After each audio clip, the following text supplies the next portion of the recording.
Previously, on the Broken Covenant, Ezekiel and his compatriots proceed deeper into the heart of the inversion, facing the horrors of the nightmare landscape and its deranged denizens alike.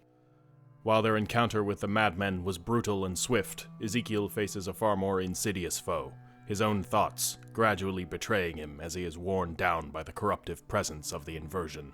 Spite and doubt gnaw at his fraying resolve as assuredly as his body degrades. But the heart of the inversion, the profaned citadel of brass, is near, and their journey draws close to its end.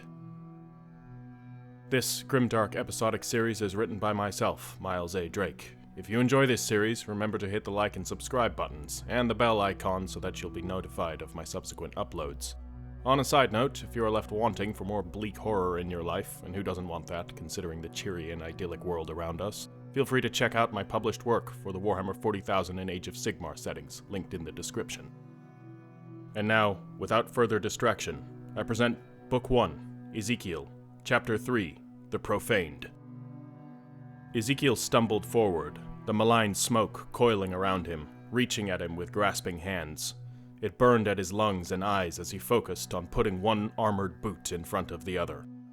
The ruins pressed closer, growing taller and more cyclopean as the Justicars and their chargers ventured deeper into the heart of Hinnom. The landscape, once clearly recognizable, was warping further and further from the scorched and twisted cityscape it had been. Protean flesh, replete with the grotesque forms that had once been the city's populace, grew over the ruins, flowing up the shattered structures and weaving a grotesque mesh of ossified membrane between them. The distorted bodies, fused into the walls and rubble, were also becoming less and less recognizable. Ezekiel tried not to look at them, but he had to see where he was going. He had to be vigilant. He had no choice but to see. Only a few vestiges of humanity remained in what he saw. He saw faces, eyes peeled wide and mouths agape with silent screams emerging from molten material that could have been either stonework or flesh. Rictus gnarled claws reached from rubble and wall alike, and the slumped, twisted forms of nearly complete bodies were strewn about everywhere, piled over each other as though trying to clamber up the walls or cluster into the corners. Some even hung from above, emerging from the leaning towers and domes, or leering from the broken ceilings of the structures the knights passed through. As distorted as the shapes were, there was still an element of humanity to most of them. Ezekiel paused as he moved around the kneeling husk of a woman, twisted in mid-transformation, still clutching the warped body of something that had once been a babe, now permanently fused into her chest. The shape emerging from the woman's back, like frozen membranous wings exploding out of her shattered ribs, was not the first distortion of its like he'd seen. There were patterns in the alterations. The same inhuman features repeated over and over again. Ezekiel saw inverted canine maws erupting from the skulls of some, while others were nearly split open, their ribs distorting into fanged mouths, their skulls splayed wide like mandibled jaws. Some husks sprouted brazen horns, and many bore twisted limbs, hands splitting into elongated talons or pincers. Others were marred by tentacles, spines, and bony growths. Ezekiel clenched his teeth. He knew the forms that surrounded him. Demons. The entire population of Hinnom had been in the process of demonic metamorphosis before Samael's judgment had been cast down upon them. And now, those wretched souls were cauterized in their final moments, forever denied the oblivion of death. The dead around him were not dead. Of that, Ezekiel was now certain. He could see their eyes, still so very human, following him with unblinking stares that wept tears of indescribable agony and hate. To them, he was marked by the same power that had cauterized this place, and condemned them to their eternal hell. He was an intruder, an inimical presence, that could only remind them of what they'd once been, and the nightmare they'd now become. They hated. They hated him, and they hated everything else. He could hear it in their whispers on the rasping wind, an endless susurration of misery, rage, and loathing that bit deep into Ezekiel's senses. It pressed upon him, sapping his resolve and flaying his already distressed psyche so that each step felt like a new hellish trial that he was forced to endure. And still, he marched on. He didn't know how long they kept plodding, deeper into the source that had beckoned the madness around them up from the depths, but he felt how that madness resisted them, every step of the way. As the hours bled by, the madness writhed, clawing at them, attempting to make the interlopers feel the agony it would endure forever. And before that madness, Ezekiel and his brothers were nothing. The whispers engulfed. The dead reached out, closing in on him as the alleys grew more narrow and claustrophobic. Stifling dust and smoke swirled about, giving the whispers temporary form as they coalesced into half-seen apparitions of nightmare before unraveling again in the dead wind.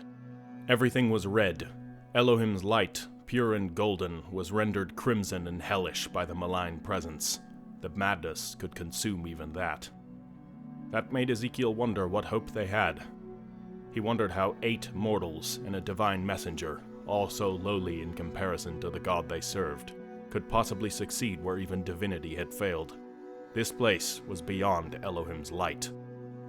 Luthiel and the Malak were the only connection to the light that could preserve them now, and they were both rapidly degrading. Ahead, Ezekiel could see his brothers through the haze. Sothariel led the way, leaning heavily upon his polehammer. Luthiel's arms were draped over Mosael and Arathiel. She could no longer walk, and as much as Ezekiel felt the pangs of jealousy at not being the one to aid her, he knew well enough where that jealousy came from, and he knew he was too weak. The light burned from within her, glowing through the gaps in her bandages and coiling around her like wispy, luminescent smoke. The sight should have made Ezekiel feel more pain. Instead, he felt a strange sense of disconnection. The anguish was there, he realized. It was just distant, little more than an echo on the wind. It was as though he could hear himself weep, even if he did not feel the sorrow. What he did feel was far worse. He felt spite at not having been chosen by the light, spite at not having been deemed worthy to die in Elohim's living radiance like Luthiel would. Luthiel was, by all rights, already dead. It was simply the light that sustained her, anchoring her animus and eidolon to her irradiated husk, preventing their excarnation. Her soul, trapped, sustained her body in return, giving it a measure of mobility. To many, such a fate might seem horrific, but Ezekiel saw it for the blessing it was. He did not know whether the remnants of Luthiel's soul would join the living light of God upon her inevitable death, or whether it would simply be burnt out, ceasing to be entirely. But either case would be preferable to what would happen to him. If he died here, he would be trapped forever within this cauterized wound in reality. Even if he escaped the inversion, the corruption would kill or consume him, and his soul, unclaimed by Azrael's messengers, would make its way back to here. His lips curled into a sneer. Light or no light, blessing or otherwise, he would outlive her. He would, in his unblessed, unaltered mortality, outlive the vessel of Elohim's light. There was a sick irony to that. He gloated as he realized that in the end, he would be Elohim's more capable servant. His hands tightened into a clawed rictus as he realized. What was he thinking? Where was he allowing his thoughts to meander? He spat, forcing the thoughts from his head. "Unsubtle," he snarled. "Oh, so unsubtle. This is how you try to claim me." He glared out into the fog, hating the force that twisted his thoughts, and hating himself for succumbing to it. Even for a few heartbeats, he hated that he hated. It was all pervasive, pounding against his skull, gnawing with 1,000 whispering voices in the back of his mind. He knew what it was. Ezekiel pushed back against it, and averted his gaze from Luthiel. How could he look upon her? She had saved his soul years ago, and now he repaid her by gloating over the fact that he was going to outlive her, when it was her influence and sacrifice that undoubtedly kept him from succumbing. He shook his head, and did not look back. He was unworthy of her light. And so he stared out through the warped halls of the gargantuan basilica they now tread through, feeling the immensity of the ruins press down upon him. The vast space had once been a place of worship. Broken statues to false gods, long forgotten, littered the walls and alcoves. It served as a good reminder. This was where he belonged, amidst the broken and forgotten. His order was honored and revered by the Covenant, but ultimately, the Justicars were just as expendable as everyone else. He'd been sent here to die in the name of their faith. They all had. They were all expendable. The Elohim blessed, elevated, and then cast aside his servants as if they were nothing but pawns in a great game. But his servants were too blinded by his light to ever see that. Luthiel and the other Lightbringers most of all. The Archon and his demiarchs, the greatest of the Lightbringers, orchestrated the terrible schemes of their vengeful god, heedless of the death and misery they sowed. The misery Ezekiel now felt, gnashing at him, tearing pieces from his soul as the flood of doubt and spite returned again. Here, in this place where Elohim's light could no longer shine, the veil of blindness was lifted. But there was no vindication in clarity. There was only horror. There was no refuge from his own thoughts, nowhere he could hide. His own fraying convictions could not be escaped, for they were him. They were a truer him than the ideal his tattered faith claimed to be. And he hated it. He hated himself. He hated. Ezekiel wanted to scream. He wanted to roar 1,000 curses at the High Justicars for sending him here to die. He wanted to plunge his sword into the very throat of the Archon for demanding that men be sent upon this task of nightmares. The hate flooded back into his thoughts not but a moment after he'd pushed it out. His mind resisted, futilely, knowing what it was becoming. The vestiges of his sanity and faith lashed out against it, but this time they were too weak and broken to silence the spite and doubt. He turned away from the vista and followed his brothers, his eyes unblinking, his breathing rhythmic and deliberate. His hand was clutched, white-knuckled upon the hilt of his sword. The whispers pounded, feeding, pulsing to the rhythm of an obscene heartbeat. He heard something within those whispers, something he recognized, voices that he somehow knew, though he could not tell from where or when.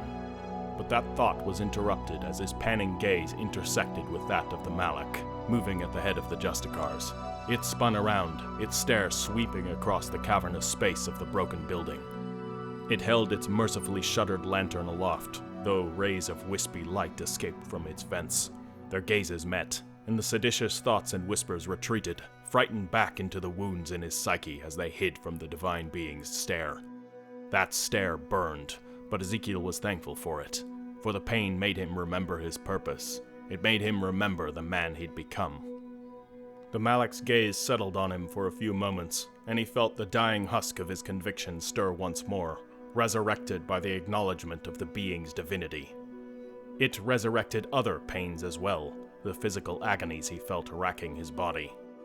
He couldn't even remember when his physical aches had gone numb, but he was thankful for their return. It reminded him that he was still alive, that he was still fighting. The numbing corruption hadn't claimed him yet. But how long would that last? As he looked upon the Malak, he saw its own degradation. The fabric of its robe was blackened and tattered, its torn edges glowing and gradually flaking away like embers in the dead wind. Its flesh, once porcelain white, was gray and cracked, revealing fissures of golden light running through it. Its wings were slumped, trailing wilted feathers and ribbons of decayed flesh. Ezekiel averted his vision, unable to hold its gaze. But in that moment of connection, he saw the Malak's eyes. They oozed dark fluid, and their intensity was weakening. Even so, it was still too much for him to bear. Its stare burned with judgment. It knew what festered inside him. It knew the poison consuming his blood and soul. The only reason those eyes didn't end him was because he was still needed.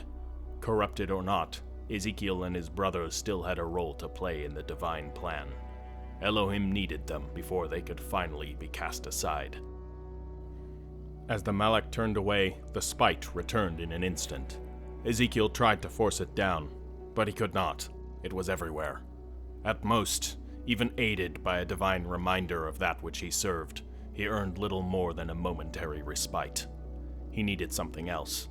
He needed another place to center his thoughts, lest he meander off to that dark place where doubt and hate reigned supreme. He tried his mantra, but much as he already suspected, he couldn't remember the words. There was only the cacophony, the whispers that gnawed, the whispers that somehow knew. Yes, that was a respite. There was something hidden within those voices, something calling to him from his past. He could try to remember. That would, at the very least, keep his thoughts occupied. Yes, that could help. It had to help.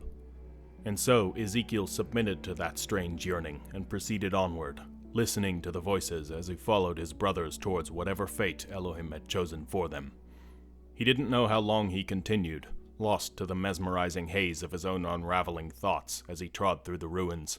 But when those ruins suddenly cleared before him, he was almost thankful to be faced with something that would allow his mind to focus on its surroundings rather than on the questions gnawing through its turbulent depths. The cityscape simply ended. Buildings and structures, massive in scale, clearly having been crafted by the Anakim masons of old, crumbled into a petrified sea of furrowed rubble, mud, and flesh. It was as though a veritable crater had been melted into the city, where everything, organic and otherwise, had merged into a singular loathsome mass.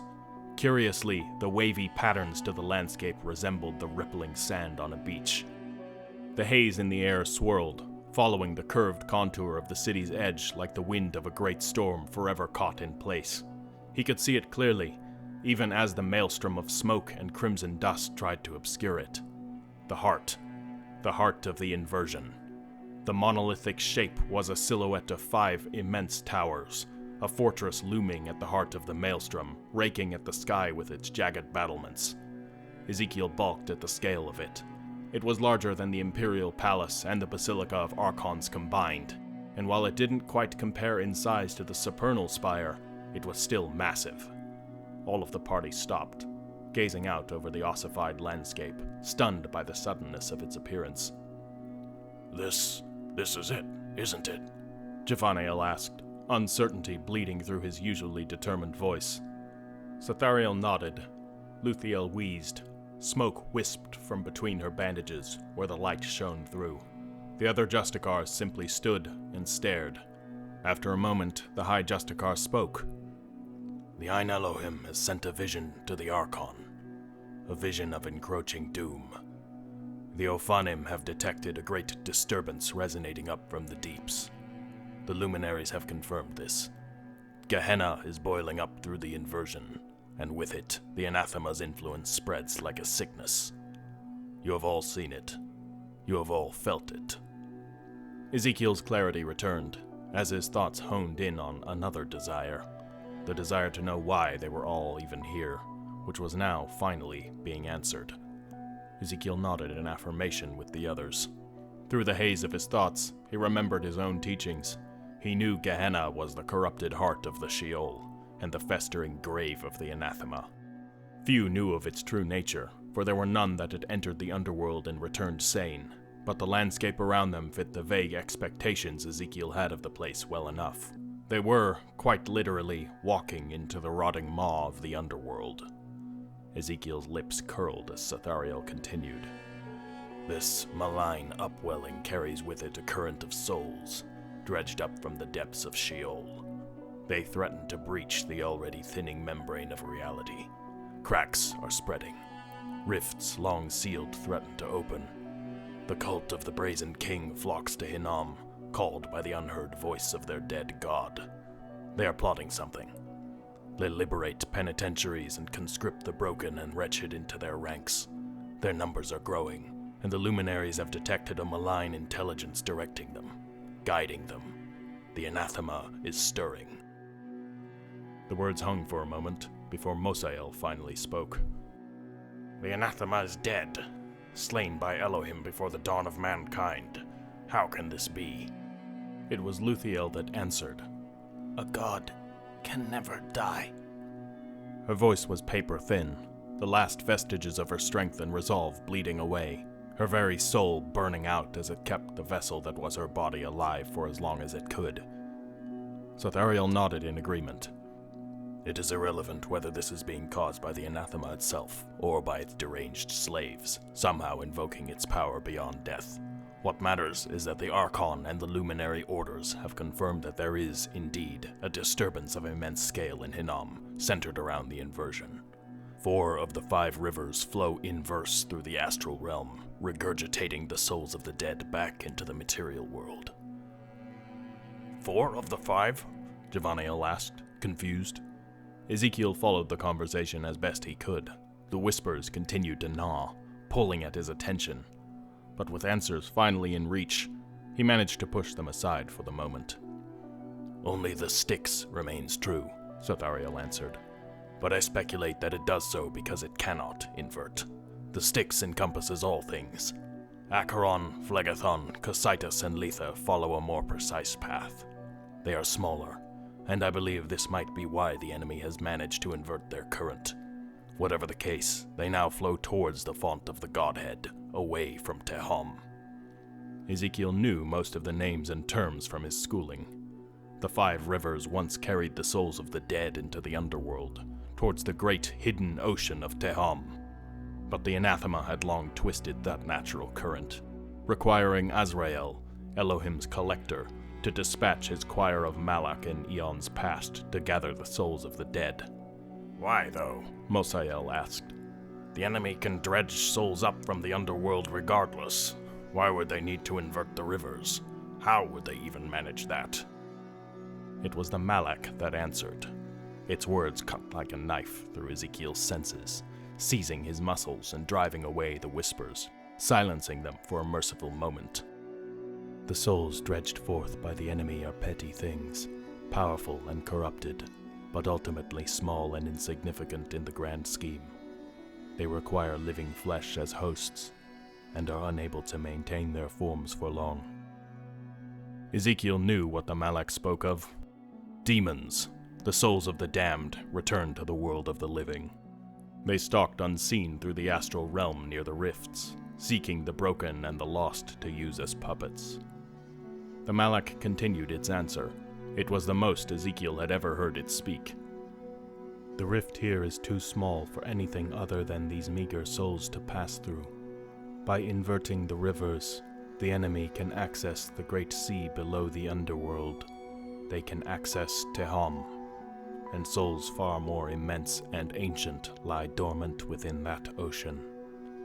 Ezekiel frowned. He didn't understand how the inversion could be considered small. As far as he was aware, it was the largest rift in the known world. What kind of souls? Arathiel asked, tenuously. The Justicar rarely spoke, so it drew Ezekiel's attention. Ancient ones, with the power to end civilizations, the Malak said, gazing out towards the monolithic fortress in the distance. It bowed its head, ever so slightly. So, what is our task? Javaniel asked, somehow impetuous, considering their bleak situation. There is a gatekeeper, Zothariel explained. A gatekeeper at the heart of the brass citadel. As I understand it, the citadel was built around the gatekeeper, implying that this being, or whatever it is, was there since the onset of the inversion, if not before. We must beseech this gatekeeper for knowledge, for the names of the beings that the enemy beckons with the river's inverted currents. Names? How will names help us? Mosael asked. Only gods can be invoked by their true names. That coincided with what Ezekiel knew. Only the 3 true gods, the demiurges, could be invoked by their true names. Elohim was one of them, and the most actively responsive. But Ezekiel knew well enough of the other 2, the Tellurian, who dreamed eternally in the hidden places of the world, and the anathema, or, more specifically, the one that had become the anathema. He wasn't certain any of those names were the true names of the gods, though. Only the highest of the vicars, the demiarchs and the archon, knew the true names of Elohim, and as far as he was aware, none knew the true names of the Tellurian and the anathema. Gods are not the only beings that are sympathetic to the invocation of their true names, Zothariel answered, his voice low. Beings that attempt to mimic divinity can and will respond to their names in a similar manner. The Nephilim, Arathiel spat, hate evident in his voice. The heathen tribes used their power against us in the Veronic Crusades. Ezekiel nodded, knowingly. Nearly all of the Justicars had fought in that war. None had fond memories of it. The Nephilim were false gods, conniving, pseudo-divine shapeshifters that had bewitched the heathen world beyond the borders of the Covenant. They were old, older than the Covenant itself, and Ezekiel knew well enough that Kadmon's history was rooted in their pagan worship. Thankfully, after Solomon's rebellion, Elohim's light had cleansed that illusion. The Nephilim? Possibly, Zothariel mused. But there are worse things that dwell below. Entities that are far more insidious and destructive. You all know of the being that inhabited the shell of the Brazen King during the final hour of Solomon's revolt. Ezekiel balked. The Brazen King had sundered the ancient Kadmonite Empire. He had been the last heathen emperor, and his reign of terror had spurred the rise of the prophet Solomon, who had guided the Kadmonite people in rebellion and in embracing the light of Elohim. Solomon had been a martyr in the end, and his sacrifice had invoked Elohim's wrath, beckoning the supernal spire and 2 choirs of Malach to descend from the heavens to smite the Brazen King and his infernal legions, driving them back into the inversion and cauterizing it behind them. But if the cult of the Brazen King, still active 400 years after their defeat, was attempting to dredge the Brazen King's unholy soul up from the depths, the Covenant could well face another age of terror and strife. Sothariel didn't need to articulate that. The ominous silence that followed his words were indication enough that all of the knights had come to the same conclusion. 4 of the rivers have inverted. Luthiel wheezed. They do not call forth one entity from the deeps. They call forth 4. Ezekiel felt cold. 4.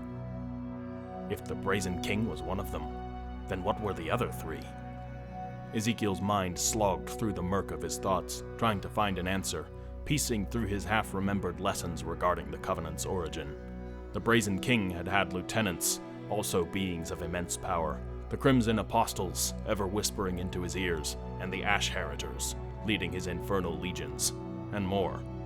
But none of them quite fit. Whatever these entities are, Sothariel continued, the Gatekeeper will know their true names. We must claim these names before the enemy does. But we're at the heart of enemy territory, Javanael interjected. Surely the enemy will have already claimed them. The Malach answered again, its voice bearing a painful resonance. The Gatekeeper does not serve the enemy. It resists. It will give us the names if we can reach it. And what can we do with these names? Javanael asked. How will they benefit us? At worst, Sothariel answered, we deny the enemy a measure of control over these entities. At best, we can use these names to bind, control, or banish them. After a moment of silence, he reached into his satchel and drew a scroll case. It was an ornate thing, crafted from silver and gold. Glyphs were inscribed across it, but it was clear that the individual parts of the glyphs were not aligned. Ezekiel imagined that if one were to twist the top part of the scroll case, it would align the glyphs. Undoubtedly, that was some manner of arcane locking mechanism. This is why we are here, Sothariel said. This is the purpose of our sacrifice.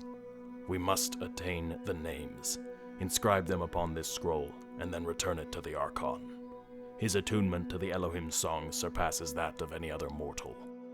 He will be able to use the names. He will be able to save the Covenant from what is coming, provided we do not fail. He let that hang for a moment, as the knights all glanced between each other. Nobody said anything further. They knew what to do now. They knew why they'd been sent here. Ezekiel's fleeting clarity acknowledged the importance of their task. It acknowledged the monumental weight that bore down upon them. The Malach had said that the 4 souls had the power to end empires. It had implied that if the anathema's servants claimed them, it could mean the end of the Covenant. Of everything. One of the Justicars had to survive long enough to retrieve the names in question, and deliver them to one who could be trusted with them. Or, more ideally, to the Archon himself, though Ezekiel doubted any of them would last a full return journey to Solomon's Rest. This task, in success or failure, was a death sentence. The best any of them could hope for was making it back to Covenant lands and finding mercy at the hands of the Sicarian Order or the Silent Choir. But their deaths might well mean salvation for the very Covenant of Heaven in the face of what was to come. Those thoughts, the fears and doubts and the spite that was inevitably woven between them, numbed the clarity and conviction granted by knowing the true nature and importance of their task. Finally, having an answer as to why they would die here should have filled Ezekiel with a sense of righteous purpose. It didn't. Opening his eyes, he pushed aside the whispers and looked into the maelstrom of dust and smoke, towards the immense 5-towered fortress hidden in the distance. While he felt no true consolation, he could at least acknowledge a sense of closure in knowing that their deaths would be worthy. He would die protecting that which he had once stood for. And so, when Sathariel gave the order to advance, Ezekiel took his first step into the oozing crater with a measure of purpose and clarity. He knew it wouldn't last, but it was something to grasp onto. The whispers, and whatever memory or secret lurked within them, could wait a little longer. Thank you for listening to the third episode of The Broken Covenant. Remember to leave a like and hit that subscribe and bell icon button if you've enjoyed it. More will come soon, and until then, farewell and stay sane.